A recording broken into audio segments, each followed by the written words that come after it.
पितृपक्ष का समय शुरू हो गया है।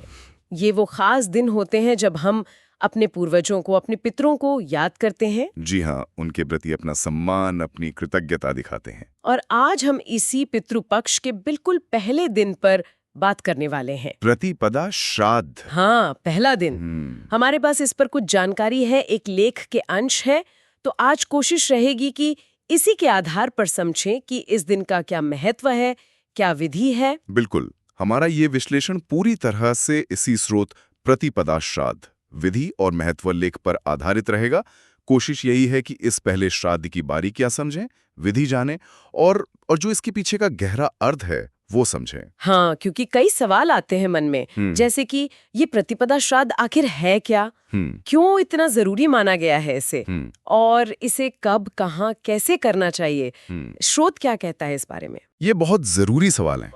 और जैसा आपने कहा कब, तो पंचांग के हिसाब से इस साल यानी 2025 में ये प्रतिपदा श्राद्ध पड़ रहा है 8 सितंबर सोमवार को। 8 सितंबर सोमवार, ठीक है। पितृपक्ष का पहला दिन। तो मतलब सिर्फ विधि विधान नहीं जानना है, बल्कि इसके पीछे की भावना, वो व्यवहारिक पहलू, उनको भी समझना है। सही। ठीक है, तो चलिए शुरू करते हैं।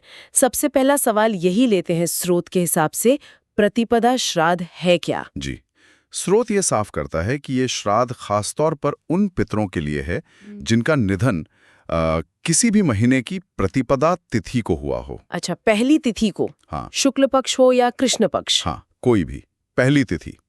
और ये सिर्फ उस दिन दिवंगत हुए पितरों को याद करना ही नहीं है, बल्कि ये पूरे पितृपक्ष के जो 15 दिन हैं उसकी एक तरह से औपचारिक शुरुआत भी है। अच्छा, तो ये सिर्फ एक दिन की बात नहीं, बल्कि एक तरह से टोन सेट करता है पूरे पितृपक्ष के लिए। बिल्कुल। स्रोत इसे संस्कार, स्मृति और श्रद्धा का संगम कहता है। संस्कार, स्मृति, श्रद्धा, सुनने में तो सरल शब्द है, पर शायद इनका मतलब गहरा है। हाँ, गहरा है। देखिए, यहाँ दिलचस्प बात यह है कि स्रोत इसे सिर्फ कैलेंडर की एक तारीख की तरह नहीं देख रहा। ये दिन, जैसा आपने कहा, आने वाले पूरे पखवाड़े के लिए एक आध्यात्मिक माहौल बनाता है। संस्कार मतलब शुद्धि, तन की भी, मन की भी, और परंपरा का पालन। स्मृति मतलब याद करना अपने पूर्वजों को, उनके जीवन को, वो भूले नहीं। हाँ, उन्हें याद रखना। और श्रद्धा यानी सच्चा आदर, विश्वास, कृतज्ञता का भाव। ये तीनों चीजें मिलती हैं तब श्राद्ध पूरा होता है। ये बहुत अच्छे से स्पष्ट हुआ। अब आते हैं इसके महत्व पर। स्रोत कहता है कि इससे पितरों को पितृलोक में सम्मान मिलता है, आत्मा को शांति जी, और परिवार की उन्नति होती है। क्या स्रोत इसे और खोलकर बताता है? हाँ, स्रोत इन फायदों को थोड़ा और बड़े परिप्रेक्ष्य में रखता है। इसे बड़ी तस्वीर से जोड़ें तो ये सिर्फ दिवंगत आत्मा की शांति की बात नहीं है। अच्छा। स्रोत का इशारा है कि जब हम पूरी निष्ठा से, पूरी श्रद्धा से ये कर्म करते हैं ना, तो ये हमारे पूरे वंश के लिए एक तरह का आध्यात्मिक सुरक्षा कवच बन जाता है। आध्यात्मिक सुरक्षा कवच, ये तो काफी प्रभावशाली बात है। हाँ, मान्यता यही है कि इससे पितरों का आशीर्वाद मिलता है, और ये आशीर्वाद सिर्फ दिवंगत आत्मा को ही शांति नहीं देता, बल्कि जो जीवित पीढ़ी है उनकी रक्षा भी करता है, उनकी तरक्की में भी मदद करता है। तो इसलिए ये सिर्फ एक धार्मिक ड्यूटी नहीं है, ये अपनी जड़ों से दोबारा जुड़ने का, उनके होने के लिए शुक्रिया अदा करने का, और वो जो एक अनदेखा सहारा है ना उनका, उसे महसूस करने का एक तरीका है। सही कहा, ये इसे सिर्फ एक रस्म से कहीं ज्यादा बना देता है। अब बात करते हैं कि इसे कब और कहाँ करना चाहिए। तारीख तो पक्की है, 8 सितंबर 2025 सोमवार। जी। जगहों के बारे में स्रोत क्या कहता है, कहाँ करें श्राद्ध? स्रोत कुछ विकल्प देता है, जैसे इसे अपने घर पर भी कर सकते हैं, बस पवित्रता और शांति का ध्यान रखना होता है। ठीक है, घर पर, या फिर किसी ब्राह्मण स्थान या जहां यज्ञ वगैरह होते हैं, यज्ञशाला में, वहां भी कर सकते हैं। और हाँ, गंगा जी जैसी पवित्र नदी के किनारे श्राद्ध करना तो बहुत ही पुण्य वाला माना गया है। और स्रोत में काशी के पितृकुंड का खास जिक्र है, वो क्यों, क्या खासियत है वहाँ की? हाँ, ये वाकई दिलचस्प है। स्रोत काशी के पितृकुंड के विशेष महत्व को बताता है।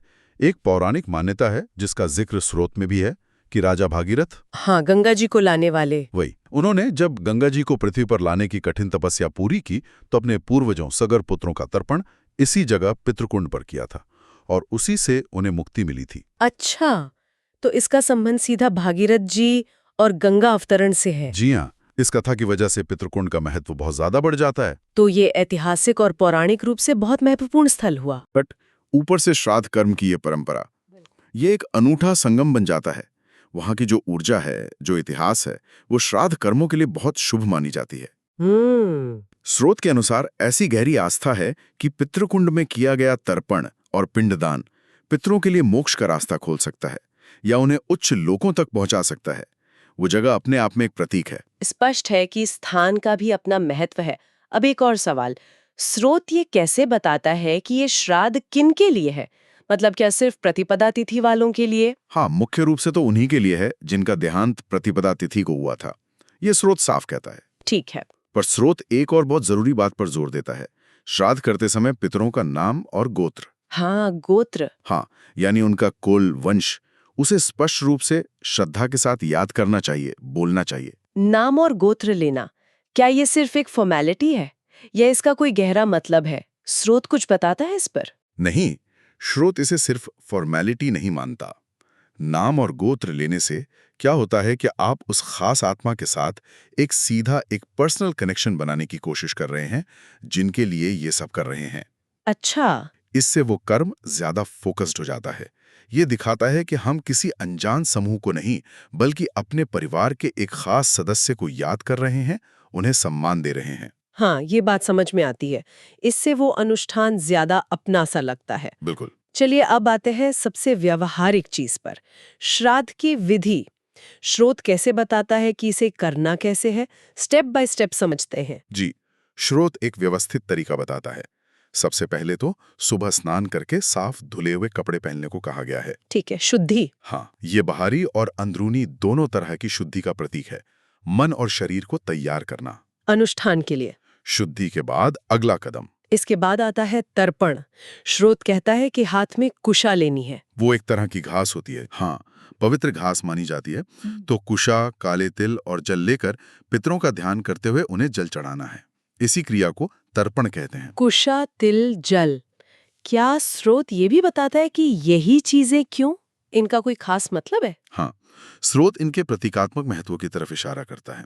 जैसे कुशा को पवित्र माना जाता है और कहते हैं कि ये नेगेटिव एनर्जी से बचाती है। काले तिल, इन्हें पितरों का प्रिय अन्न माना गया है और ये भी कहते हैं कि शनि और राहु के बुरे असर को कम करते हैं। और जल तो जीवन है ही, शुद्धि और तृप्ति का प्रतीक है। अच्छा। तो तर्पण सिर्फ पानी देना नहीं है, इन चीजों के जरिए पितरों की आध्यात्मिक प्यास बुझाना है। उन्हें पवित्रता, शांति और संतुष्टि देने का भाव है इसमें। ये तो बहुत दिलचस्प है कि हर चीज का अपना एक अर्थ है। तर्पण के बाद क्या? तर्पण के बाद आता है पिंडदान। स्रोत बताता है कि इसके लिए चावल या जौ का आटा, तिल और घी, इनको मिलाकर छोटे छोटे गोले यानी पिंड बनाए जाते हैं। पिंड, ठीक है। फिर इन पिंडों को पितरों का नाम और गोत्र बोलकर पूरी श्रद्धा के साथ उन्हें अर्पित किया जाता है। पिंडदान का क्या उद्देश्य माना जाता है स्रोत के हिसाब से? पिंडान को एक तरह से पितरों को स्थूल रूप में भोजन या पोषण देने का प्रतीक मानते हैं। चावल मुख्य अन्न है, पोषण देता है। तिल, जैसा कहा, पितरों को प्रिय है और वंशवृद्धि का भी प्रतीक है। और घी, वो पुष्टि, ऊर्जा और स्नेह का प्रतीक है। तो ये क्रिया दिखाती है कि हम सिर्फ उनकी आत्मा की शांति की प्रार्थना नहीं कर रहे हैं, बल्कि उनके लिए अपनी देखभाल, अपने पोषण का भाव भी जता रहे हैं, जैसे वो हमारे लिए करते थे। और इस पूरी प्रक्रिया का आखिरी चरण क्या है? स्रोत के मुताबिक आखिरी चरण में अपनी श्रद्धा और क्षमता के अनुसार किसी योग्य ब्राह्मण को आदर से भोजन कराना। ब्राह्मण भोजन। हाँ, और जरूरतमंदों को अन्न, कपड़े वगैरह दान करना और फिर ब्राह्मण को दक्षिणा देना, ये सब शामिल है। ब्राह्मण भोजन और दान का क्या महत्व बताया है स्रोत ने? इस पूरे अनुष्ठान को समाज से जोड़ने और पूरा करने का तरीका माना गया है। मान्यता है कि ब्राह्मणों को खिलाया गया भोजन और दिया गया दान पितरों तक पहुंचता है, उन्हें संतुष्टि मिलती है। अच्छा। ये समाज में एक सद्भाव और कृतज्ञता दिखाने का भी तरीका है।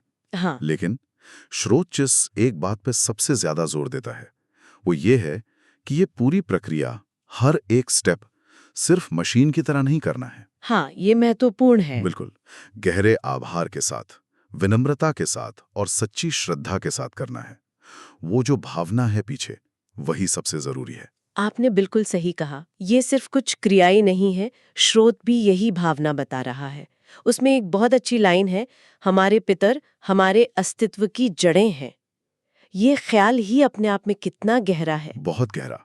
स्रोत आगे ये भी कहता है कि जब हम तर्पण करते हैं तो सिर्फ जल नहीं चढ़ा रहे होते, हम अपना दिल, अपनी यादें, अपनी गहरी श्रद्धा सब कुछ अर्पित कर रहे होते हैं। ये उन लोगों के लिए एक इमोशनल सरेंडर है जिनके कारण आज हम हैं। ये जो कनेक्शन है, यही इस अनुष्ठान का असली सार है। ये भावनात्मक पहलू सच में बहुत मायने रखता है। ये आज की पीढ़ी को कैसे प्रभावित करता है? क्या स्रोत कुछ कहता है इस पर? हाँ, यहाँ ध्यान देने वाली बात यह है कि स्रोत के अनुसार ये जो सालाना रस्में हैं, ये सिर्फ अतीत का सम्मान नहीं है, ये असल में जीवित पीढ़ी को उनकी जड़ों से एक्टिवली जोड़ती हैं। एक्टिवली? कैसे? ये हमें याद दिलाती हैं कि हम अकेले नहीं हैं, हम एक बहुत बड़े इतिहास का हिस्सा हैं। एक नदी की तरह जो बहती आ रही है, हम उसका हिस्सा हैं। ये हमें उस विचलनता, उस अकेलेपन की भावना से बचाती है, हमें एक निरंतरता का एहसास कराती है। निरंतरता का बोध। हाँ, और ये हमें अपनी पहचान, अपने मूल्यों को समझने में भी मदद करती है। तो ये एक तरह से पुल बन जाता है इतिहास, वर्तमान और भविष्य के बीच। बिल्कुल सही। ये उन अनगिनत पूर्वजों के प्रति शुक्रिया अदा करने का एक बहुत सुंदर और सार्थक मौका है, जिनके त्याग, जिनकी मेहनत, जिनके ज्ञान, जिनके आशीर्वाद ने हमारी आज की जिंदगी की नींव रखी है। सही बात है। ये हमें विनम्र बनाता है, हमें याद दिलाता है कि हम कहाँ से आए हैं, हमारे जीवन का स्रोत क्या है।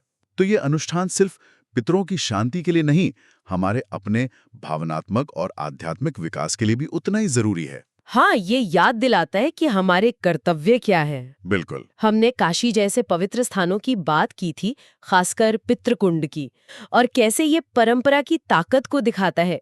स्रोत इस बारे में एक और दिलचस्प बात की ओर इशारा करता है, जो आज के समय से जुड़ती है। हाँ, और ये आज के संदर्भ में सोचने लायक बात है कि परंपराएं समय के साथ कैसे जिंदा रहती हैं, कैसे बदलती परिस्थितियों में ढलती हैं। पवित्र स्थानों का महत्व इतना गहरा माना जाता है कि उनकी ऊर्जा, उनकी दिव्यता को ही सबसे ऊपर रखा जाता है।